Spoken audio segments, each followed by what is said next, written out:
Hello friends, ఈరోజు చాలా సింపుల్గా చాలా టేస్టీగా అయ్యే చికెన్ ఫ్రై చేసేసుకుందామా. ఫస్ట్ ఒక ప్యాన్ తీసుకొని అందులో ఆయిల్, కొత్తిమీర, ఆనియన్స్ వేసి బాగా కాల్చుకోండి.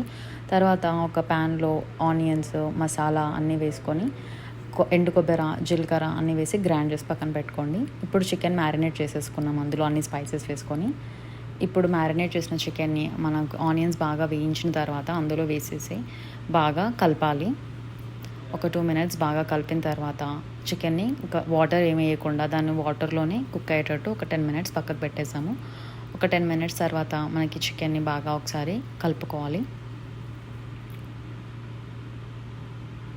చికెన్ ఉడికిందో లేదో ఇప్పుడే మనం పీస్ని చూసి తెలుసుకోవచ్చు. అండ్ మనకి ఏమైనా స్పైసెస్ కావాలన్నా కూడా అడ్జస్ట్ చేసుకొని వేసేసుకోండి. మనం పక్కకు చేసి పెట్టుకున్న ఎండు కొబ్బరి అండ్ ఆనియన్ పేస్ట్ని ఇప్పుడు గ్రైండ్ చేసుకున్నాం కాబట్టి అది ఇందులో వేసి కలుపుకుందాము. ఇది చాలా టేస్ట్ ఇచ్చే మిక్స్ మనకి. ఇది చాలా టేస్టీ ఉంటుంది, ట్రై చేయండి ఇలా. ఇప్పుడు అన్నీ వేసి కలిపి బాగా ఇంకొక 10-15 మినిట్స్ కుక్ చేసుకుందాం చికెన్ని. ఈ చికెన్లో ఎక్కడ కూడా మనము వాటర్ అనేది యాడ్ చేయలేదు, ఎందుకంటే ఇది ఫ్రైలా చేస్తున్నాం కాబట్టి.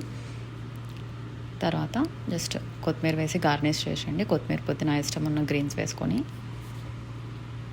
నేనైతే ఇక్కడ మళ్ళీ అన్నీ వేసిన తర్వాత ఒక 5-10 మినిట్స్ మళ్ళీ చికెన్ని చిన్న సిమ్లో పెట్టి ఉడికించిన.